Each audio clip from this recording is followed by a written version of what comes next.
नमस्कार दोस्तों, सनातनी वास्तव इस चैनल पे आपका स्वागत है। इस श्रृंखला में आपका स्वागत है दोस्तों। इसके अलावा मैंने वास्तव बोलू काहीतरी और बोलायचं तरी काय ऐसे दो चैनल मैंने शुरू किए। आप उनको भी सब्सक्राइब कीजिए, सनातनी वास्तव को भी सब्सक्राइब कीजिए, बेल आइकन दबाइए और मेरे विचार सही लगे तो उसको लाइक कीजिए, मेरी वीडियो शेयर कीजिए। दोस्तों, सनातन संस्कृति में एक खूबसूरती है। वो क्या खूबसूरती है? तो हम लोग सनातनी हर एक चीज़ में हम लोग भगवान देखते हैं, ईश्वर देखते हैं, परमेश्वर देखते हैं, परमात्मा देखते हैं। आप बोलोगे ये क्या है? कितनी अंधश्रद्धा है, अंधश्रद्धा है दोस्तों। एक अंधश्रद्धा नहीं, ये श्रद्धा है। ये श्रद्धा क्यों? क्योंकि देखिए, एक उदाहरण के तौर पे अभी हम लोग कल का एक त्यौहार देखते हैं। कल त्यौहार था एक नारली पूर्णिमा। और ये कौन मनाता है? ज़्यादा तक ये जो त्यौहार है वो कौन मनाता है? तो मच्छी मारने वाले, मच्छी पकड़ने वाले। इसे हमारे इधर कोकण में किसी को कोड़ी कहते हैं, कोई उसको खारवी कहता है, कोई उसको गाबित कहता है। अलग अलग जगह पे उनको नाम दिया हुआ है उनकी पहचान के लिए। तो ऐसे मच्छी पकड़ने वाले, मच्छीमार एक नारियल पूर्णिमा मनाते हैं। अभी नारियल पूर्णिमा क्या मनाते, कैसे मनाते, वो समझना जरूरी है दोस्तों। नारियल को श्रीफल कहा गया है। श्रीफल उसको सभी फल, जितने भी फल है उसमें से नारियल को एक अलग उसकी पहचान है। सभी फलों में अलग पहचान है, उसको एक मान्यता है। वो मान्यता क्यों है? तो उसमें पानी है। और जो नारियल का पेड़ है उसकी हर एक अंग काम को आता है। हर एक नारियल के पेड़ का हर एक अंग काम को आता है। इसलिए उसे कल्पवृक्ष कहा गया है दोस्तों। ऐसा नारियल एक जो मच्छीमार है वो समुंदर को चढ़ाते, समुंदर को देते हैं, अर्पण करते हैं। अब ये क्यों? उसके पीछे रीज़न क्या है? तो मच्छीमार है वो समुंदर में या नदी में मच्छीमारी करते हैं, मच्छी पकड़ते हैं, उसके ऊपर अपना उपजीविका उनकी होती है, उनका घर बार उस पर चलता है।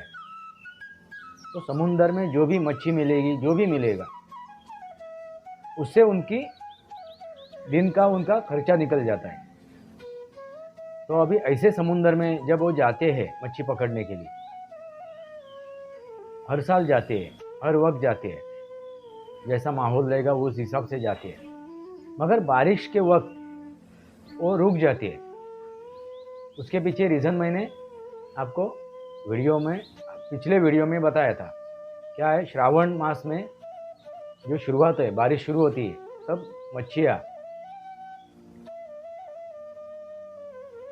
मच्छी का यानी मछली का क्या बोलते हैं उसको, प्रजनन की अवस्था होती है। तब मछली प्रजनन करती है, इसलिए वो उस वक्त हम लोग रोक देते हैं मच्छी मारना। और दूसरी बात है कि सागर को उफान आता है, तो हमें भी उसमें नुकसान पहुंच सकते हैं, यानी जो मच्छी मार है उनको भी नुकसान हो सकता है। इसलिए वो मच्छी मार बंद हो जाती है। मगर अभी नारली पूर्णिमा से वो दोबारा मच्छी मारी शुरू करती है। तो शुरुआत करने से पहले वो समुंदर का आभार मानते हैं।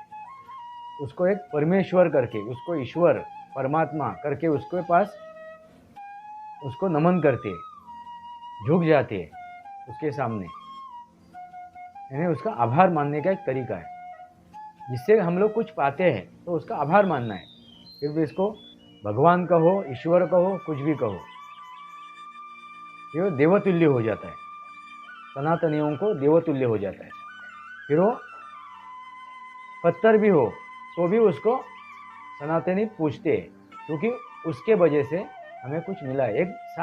एक क्या होती है, उसको हम लोग बोलते हैं एक जरिया है। पत्थर एक जरिया है। एक पत्थर रख दिया वहाँ पे, देखिए पहले ज़माने में, जब अश्म युग की बात कर रहा हूँ मैं, तभी इंसान के पास इतनी सोच नहीं थी, कलाकृति नहीं थी, कल्पना शक्ति नहीं थी, इसलिए उन्होंने सिर्फ पत्थर रखा। बाद में उससे मूर्ति वो बनाने लगा, बाद में वो मूर्ति बनाने लगा। मगर अश्म युग में हम लोग जब जाते हैं, जब देखते हैं, तो उसने सिर्फ एक पत्थर रखा और उस माध्यम से लोग जरिया बनाया कि भगवान है, ईश्वर है, और उसको भजने लगा, पूजने लगा। बाद में जो भी चीज़ है, पंछी है, जानवर है, पेड़ है, पौधे है, जो भी उनको लाभ देता है, उसे वो लाभ पाते हैं, तो उसे वो परमेश्वर, ईश्वर, देवतुल्य समझते हैं। इसलिए तुलसी को हम लोग देवतुल्य समझते हैं, क्योंकि तुलसी से हमें ऑक्सीजन मिलता है और एंटीबायोटिक, एंटीसेप्टिक दवाई मिलती है। ऐसे ही है, मैंने एग्जाम्पल बता दिया आपको। दोस्तों, यही कारण है कि जब समुद्र में वो मच्छी मार जाता है, उसके पहले वो अभिवादन करता है, वो नमन करता है, वो झुकता है, उसके सामने झुकता है, नम्र होता है कि मैं आ रहा हूँ और आपके गोद से मैं मच्छी लेके जाऊंगा, उसको बेचूंगा और मेरा घर चलाऊंगा। तो आपका मैं आभारी हूँ, आपका आभारी हूँ। और ये धन्यवाद, उनका अभिनंदन, उनका शुक्रिया अदा करना एक जरिया है तो नारियल चढ़ाने का। और नारियल क्यों चढ़ाते हैं? नारियल में पानी होता है। पानी को हम लोग भगवान का दर्जा दे चुके हैं। पानी को हम लोग भगवान का दर्जा दे चुके हैं, इसलिए नारियल चढ़ाते हैं। किसी भी मंदिर में आप जाओगे तो नारियल चढ़ाते हैं। यानी जिसको हम लोग को, जिसका, देखिए किसी इंसान को भी हम लोग नारियल देते हैं उसका स्वागत करने के लिए, उसके हथेली भी रखते हैं। नारियल शुभ माना गया है, क्योंकि इसमें पानी है, पॉजिटिव एनर्जी है, सकारात्मकता है। दोस्तों, आपको समझ में आया होगा मैं क्या कहने जा रहा हूँ। इसलिए मैंने क्या कहा था, इसके पहले भी कहा था, बार बार मैंने कहा है कि सनातन में साइंस है और पर्यावरण का, नेचर का, सृष्टि का मान सम्मान है। अभी साइंस में क्या आएगा, विज्ञान में क्या आएगा, खगोल शास्त्र आएगा, जीव शास्त्र आएगा, रसायन शास्त्र आएगा, अनगिनत शास्त्र है, तो सब साइंस में आ जाते हैं। उससे हम लोग जुड़ जाते हैं। फिर सनातन में यही है। और नेचर, पर्यावरण, सृष्टि और उसका जो चलन है, चक्र है, जो चक्र है, अभी बारिश शुरू है, उसके बाद ठंडी आएगी, उसके बाद वापस गर्मी आएगी। ये चक्र जो चलता है, उसको स्थिर रखने के लिए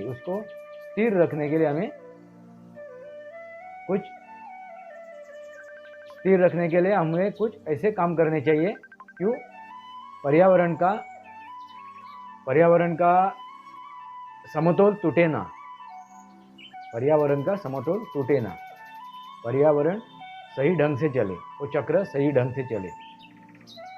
बारिश के समय ही बारिश गिरे, ठंडी के समय ठंडी गिरे, उष्मा जब आने वाली है तभी उष्मा आवे, वो चक्र टूटे ना। एक ख्याल किसको करना है? इंसान को करना है।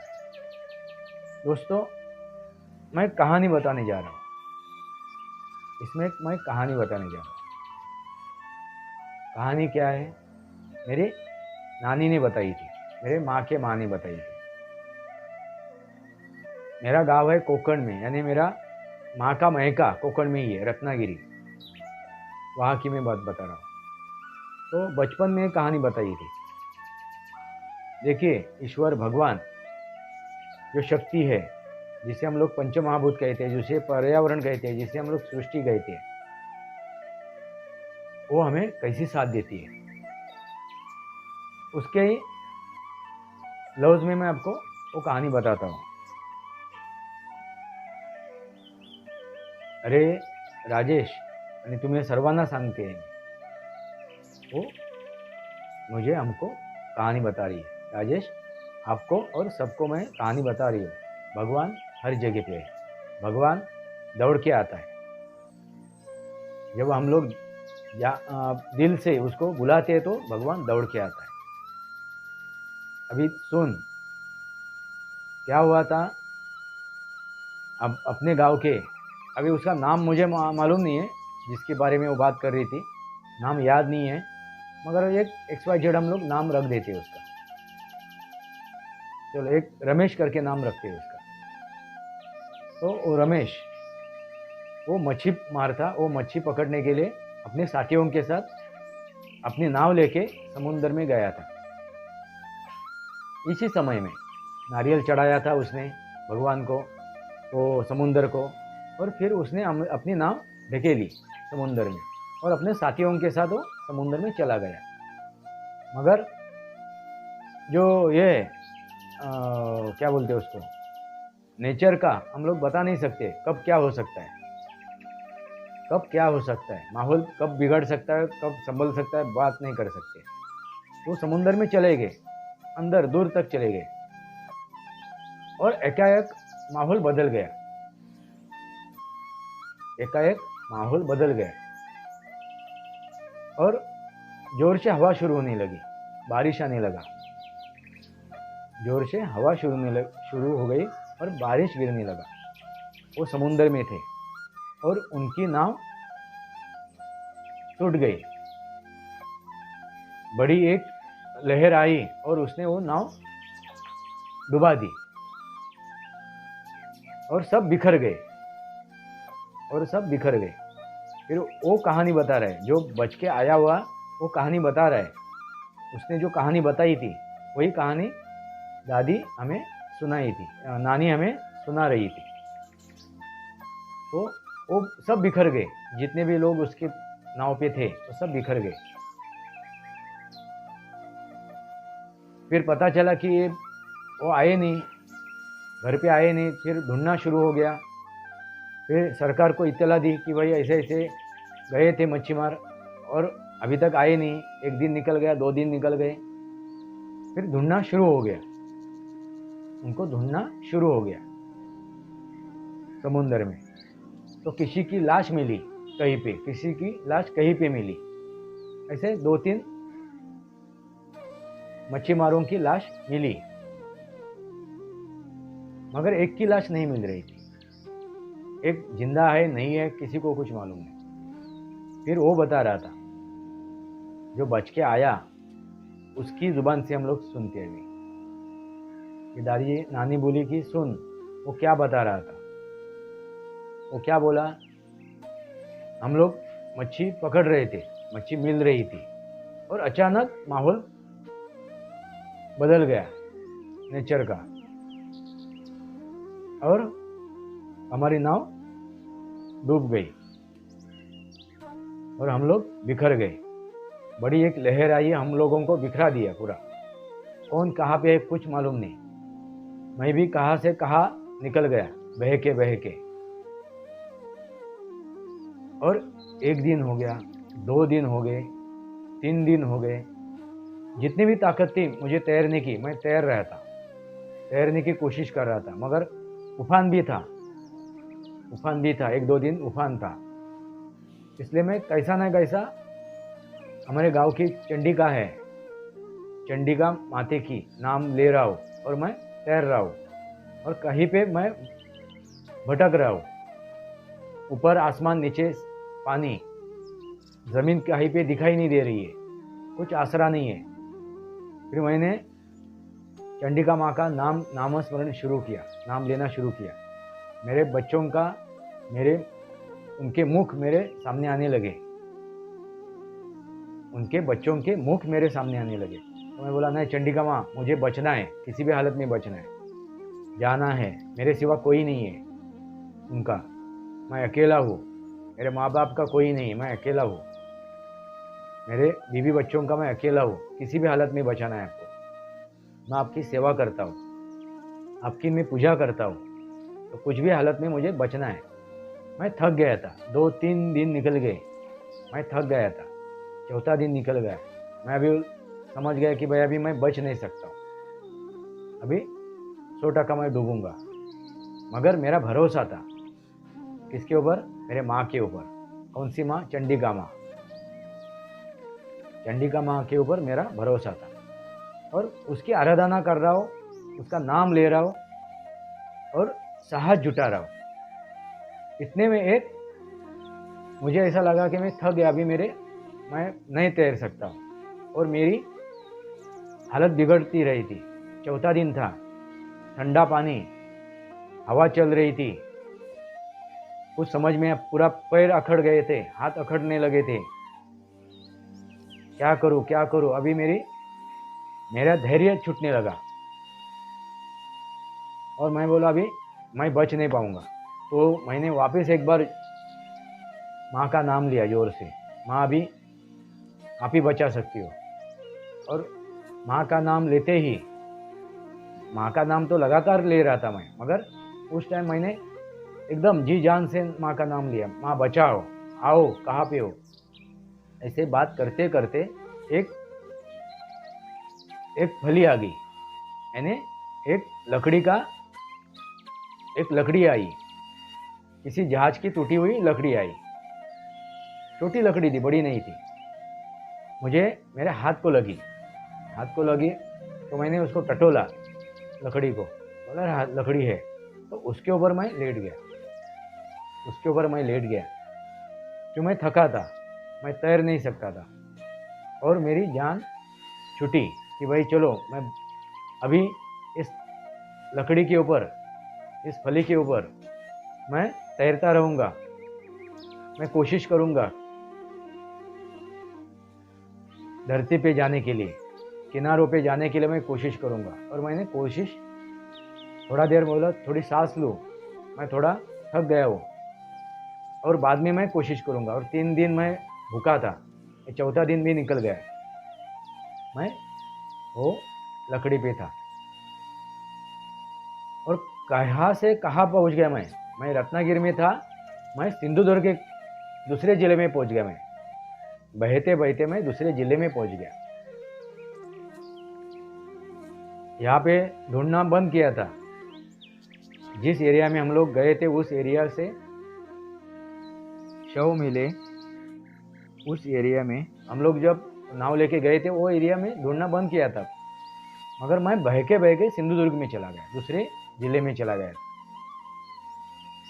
और वहाँ पे किसी नाविक ने मुझे 6वें 7वें दिन मुझे नाविक ने देखा, मैं बेहोश पड़ा था वो फली के ऊपर, वो लकड़ी के ऊपर। तो उस नाविक ने, उस सिंधुदुर्ग के नाविक ने मुझे बचाया, वो घर लेके गया, अपने साथ लेके गए, घर में अपने साथ लेके गया। मच्छीमारी थे वो और बाद में अस्पताल में एडमिट किया। फिर पता चला उनको, मैं जब होश में आया तब मैंने बताया कि मैं यहाँ से आया हूँ, ऐसे ऐसे बचा हूँ। वहाँ पे गाभित कहते और इधर रत्नागिरी में खारवी कहते और मुंबई में आएंगे तो उसको कोली कहते। तो वो गाभित ने मुझे बचाया, उस गाभित ने मुझे बचाया और हम लोग फिर पुलिस को जानकारी दी, मैं पुलिस ढूंढते वहाँ पे आ गई और फिर सब मुझसे लिख के लिया क्या क्या हुआ, क्या नहीं हुआ, क्या घटनाक्रम हुआ है। फिर वहाँ से मुझे रत्नागिरी के हॉस्पिटल में शिफ्ट किया और सही सलामत में घर पहुँच गया। दोस्तों, चंडिका माता ने मुझे बचाया। ये कौन कह रहा है? वो जो डूबा था खारवी, जो मच्छीमार था, वो बता रहा है। वो किसको बताया? गांव को, सबको बताया था। उसमें मेरी नानी भी थी, नानी को भी वो पूरी कहानी उन्होंने बताई थी और वही कहानी हमें नानी सुना रही थी, माँ की माँ। तो बाद में नानी बोली, देखो भगवान पे भरोसा रखो, उस भगवान पे भरोसा रखो, वो आता है, किसी न किसी रूप में आता है, किसी न किसी बहाने से आता है और आपको बचाता है। तो भरोसा टूटने मत देना, भरोसा टूटने मत देना। इसका मतलब क्या है? इसका मतलब है कि खुद का पहला भरोसा खुद पे होना जरूरी है। मैं लड़ सकता हूँ, मैं जी सकता हूँ, मैं एक चीज कर सकता हूँ, खुद का भरोसा खुद पे होना जरूरी है। तभी हम लोग हर एक काम में, हर एक समय में हम लोग अपनी कामयाबी दर्ज कर सकते हैं। कब कर सकते? जब हम पे हमारा खुद पे भरोसा हो, खुद पे भरोसा हो। तो खुद पे भी भरोसा है और जो भी माध्यम उन्होंने चुना था, जो भी माध्यम उसने चुना था, कौन सा? चंडिका माता। वो माध्यम है दोस्तों, एनर्जी है, वो एनर्जी है। एनर्जी का मतलब क्या है? ऊर्जा है। वो आपके चारों तरफ है, आपके लिए वो हमेशा खड़ी है, मगर उसको पुकारना, उसको समझना अपने को जरूरी है। दोस्तों, यही बात मैं समझाने की कोशिश कर रहा हूँ। जो कहानी नानी ने बताई, उससे आप क्या समझ गए, क्या समझ रहे? कि ऊर्जा है, पंच महाभूत की ऊर्जा है। वो हमें किसी न किसी रूप में, किसी न किसी माध्यम से हमें बचाती है, हमें सहारा देती है, हमारा साथ देती है। सिर्फ हमें माध्यम की जरूरत है। मैंने माध्यम क्या चुना है? साईं बाबा सद्गुरु है, क्योंकि उन्होंने मुझे मार्ग दिखाया है, जीने का रहस्य बताया है। कृष्ण ने जीने का रहस्य बताया गीता में। ब्रह्मांड नायक एक गुरु है, एक सद्गुरु है। आप भगवान कहो, ईश्वर कहो, कुछ भी कहो। गुरुर ब्रह्मा गुरुर विष्णु गुरु देवो महेश्वरा, गुरु साक्षात परब्रह्म तस्मै श्री गुरवे नमः। किसी भी माध्यम से या किसी भी नज़र से या किसी भी स्वरूप से आप उसको पुकारते हैं, वो तुरंत आता है। मगर वो जो पुकार है अपनी, वो दिल से होनी चाहिए, सच्ची होनी चाहिए, 100% होनी चाहिए। तभी वो आपके सामने आता है, आपके लिए खड़ा होता है। वही है ऊर्जा। फिर उसको आप नाम कुछ भी दो, यही है सनातन। दोस्तों, सनातन का मतलब यही है। सामाजिक, और हम लोग सनातन का जो जितने भी त्योहार मनाते हैं, उसके पीछे सामाजिक, समाजशास्त्र, मानसशास्त्र, खगोल शास्त्र, जीव शास्त्र। जीव यानी देखो, हम लोग किसी जानवर की पूजा करते हैं, गौ माता की पूजा करते हैं, उसको माता कहा गया हम लोगों ने, क्योंकि वो दूध देती है, हमको पोसती है, हमको खिलाती है उसको, इसलिए हम लोगों ने माता कहा है। तो जीव शास्त्र, रसायन शास्त्र, भौतिक शास्त्र, जितने भी शास्त्र इस धरती पे है, वो सब हमें कुछ देते हैं किसी न किसी रूप में। यही है सनातन, उसका अंत कभी नहीं है। इस शास्त्र का, इस नेचर का, इस सृष्टि का, इस पर्यावरण का अंत नहीं है। सिर्फ वो आज कुछ है, कल कुछ हो सकता है। उसको क्या बोलते हैं? उसको परिवर्तन हो सकता है, मगर नष्ट नहीं होगा। फिर डायनासोर देखिए, आपने डायनासोर देखा था, मगर छिपकली भी डायनासोर का एक ये है, उसका एक प्रकार है छिपकली, गिरगिट। तो उसका परिवर्तन हो सकता है, मगर वो खत्म नहीं होगा। इसलिए सनातन कभी भी खत्म नहीं होगा, क्योंकि वो विज्ञान के ऊपर खड़ा है, विज्ञान के बेस के ऊपर, उसकी नींव के ऊपर खड़ा है। उसकी नींव क्या है? विज्ञान। दोस्तों, ये कहानी आपको अच्छी लगी तो लाइक कीजिए, मेरे इस वीडियो को फॉरवर्ड कीजिए, मेरे सनातनी वास्तव इस श्रृंखला को, इस चैनल को सब्सक्राइब कीजिए, बेल आइकन दबाइए। मेरे विचार सही लगे तो लाइक कीजिए और अपने विचार कमेंट बॉक्स में लिखिए। और आपके पास कहानी हो तो मुझे भेजिए, मैं उसको मेरे चैनल पे सुनाऊंगा। आज के लिए इतना ही। भारत माता की जय। वंदे मातरम।